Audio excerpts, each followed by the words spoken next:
पाकिस्तान में middle east respiratory syndrome corona virus का पहला केस सामने आ गया। हुकाम के मुताबिक middle east respiratory syndrome corona virus से मुतासर पाकिस्तानी गुज़िश्ता माह सऊदी अरब से आया है।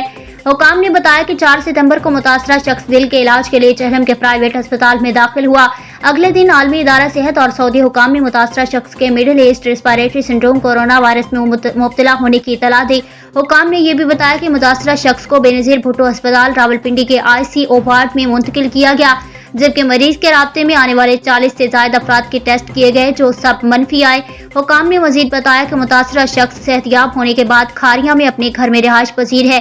हुकाम के मुताबिक middle east respiratory syndrome corona virus बीमारी 2012 में सामने आई।